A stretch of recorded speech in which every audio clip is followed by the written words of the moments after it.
মসজিদ মন্দির সহ যেই প্রতিষ্ঠানগুলো আছে সরকারের একটা নির্দিষ্ট বরাদ্দ কিন্তু এই প্রতিষ্ঠানগুলোর পেছনে আসে এবং নির্বাচিত এমপির বরাদ্দ সংরক্ষিত মহিলা এমপির বরাদ্দের কয়েকশো গুণ বেশি, অনেক বেশি। তো আল্লাহ যদি এবার আমাকে নির্বাচিত এমপি করে, আমি এই প্রতিষ্ঠানগুলোর উন্নয়ন কল্পে যা যা করা দরকার আমি সেগুলো পদক্ষেপ নেব। অনেক জায়গায় দেখা যায় স্কুলে যাওয়ার রাস্তাটা পর্যন্ত ঠিক নাই। আমার একান্ত এই ভুবনের সঙ্গী হয়ে থাকে শুধু স্টেলা। ভাঙা ডোবার মধ্যে স্কুল, এটাও চুনটাতে আমি গিয়ে দেখেছি, দুটো স্কুল একদম ডোবার মধ্যে। ওই ছোট্ট ডোবা, ময়লা পানি, সেটা পার হয়ে স্কুলের ভিতর যেতে হয়। এইরকম যেন কোন স্কুল কলেজের অবস্থা না থাকে, সেটা আমি দেখবো ইনশাআল্লাহ। প্রত্যেকটা জেলায় জেলায় বিশ্ববিদ্যালয় হয়েছে প্রায়, তাই না? ব্রাহ্মণবাড়িয়ায় কি এখনো কোনো বিশ্ববিদ্যালয় হয়েছে? কেন হবে না? এত বড় বড় মানুষের জেলা ব্রাহ্মণবাড়িয়া, কত বিখ্যাত মানুষ এই ব্রাহ্মণবাড়িয়া জেলার সন্তান। তাহলে ব্রাহ্মণবাড়িয়ার প্রতি এই অবহেলা কেন? আল্লাহ যদি হুকুম করেন এমপি হতে পারি, ব্রাহ্মণবাড়িয়ায় বিশ্ববিদ্যালয় করবার একটা পরিকল্পনা আমি নেব। আমাদের দুর্ভাগ্য, এমপি আসে এমপি যায়, এমপির পরিবারের ভাগ্য পাল্টায়, 1400 কোটি টাকা ঋণও করে ফেলতে পারে, কিন্তু সাধারণ মানুষের ভাগ্য পাল্টায় না। 1400 কোটি টাকা ঋণ কখনো ছেলের নামে, কখনো বউয়ের নামে, বল খেলার মতন একবার এর হাতে একবার ওর হাতে যায়, মজাটা নেয় এমপি, কিন্তু এলাকার মানুষের ভাগ্য পরিবর্তন হয় না। ইনশাআল্লাহ আমার ব্যবসাও নাই, আপনাদের 10 জনের দোয়ায় ঋণও নাই। আল্লাহ যেন কোনোদিন আমাকে ঋণ না নেয়। আমার উন্নয়ন, আমার পরিকল্পনা, আমার স্বপ্ন, সরাইল, আশুগঞ্জ, বিজয়নগরের দুটো ইউনিয়ন, এই হলো আমার পরিকল্পনা। এবং এমপি নির্বাচনের পরে যদি আপনাদের সাথে সমন্বয় করে কাজ করতে না পারি, যথাযথ উন্নয়ন না হয়, 5 বছর পর নির্লজ্জের মতো আপনাদের দরজায় আমি আর ভোট চাইতে আসব না। প্রিয় ভাইরা আমার, সরকারি হাসপাতালগুলোর অবস্থা, স্বাস্থ্য কেন্দ্রগুলোর অবস্থা কম বেশি আমরা সবাই জানি। ডাক্তার থাকে না, ওষুধ নাই, মেশিন নষ্ট, 5 টাকার চিকিৎসা 5000 টাকা দিয়ে ক্লিনিককে গিয়ে করতে হয়, ঠিক কি ঠিক না? আমি যদি এমপি নির্বাচিত হই, আমার চিকিৎসা, প্রাথমিকভাবে আমার চিকিৎসা এলাকার সরকারি হাসপাতালে হবে। তারপরে আমি দেখব কি করে ডাক্তার, নার্স, ওষুধ নাই হয়ে যায়, কি করে মেশিন কাজ করে না, ইনশাআল্লাহ সেটা আমরা দেখব।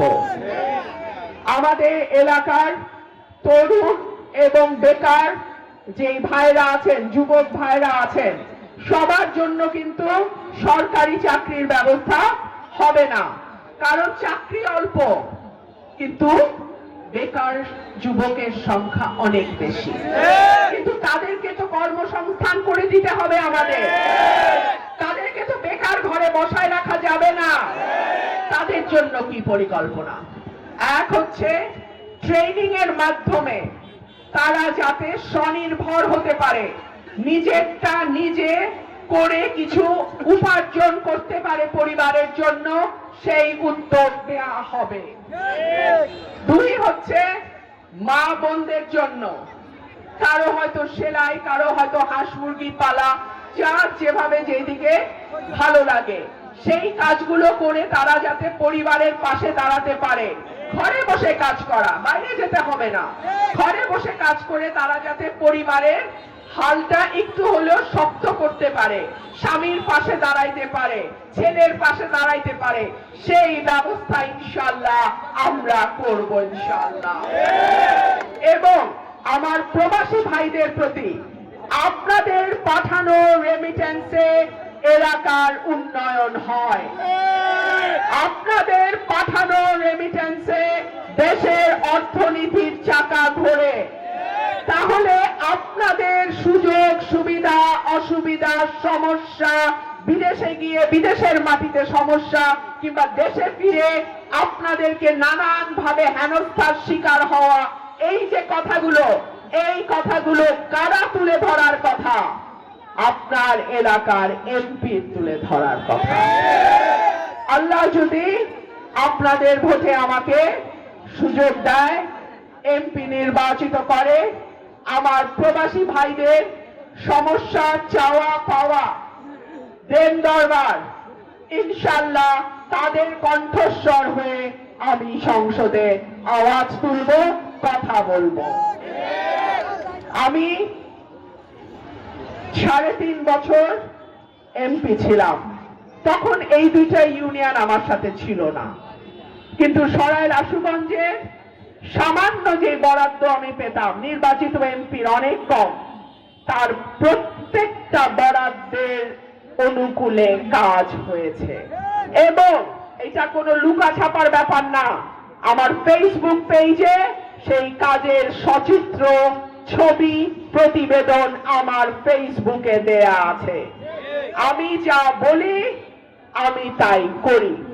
আমি বলি না এই রোববার রোববার জিতে যাব, সোমবার সোমবার রায় হবে, মঙ্গলবার মঙ্গলবার এই হইয়া গেল 5 লাখ টাকা দাও, 5 লাখ টাকা দাও।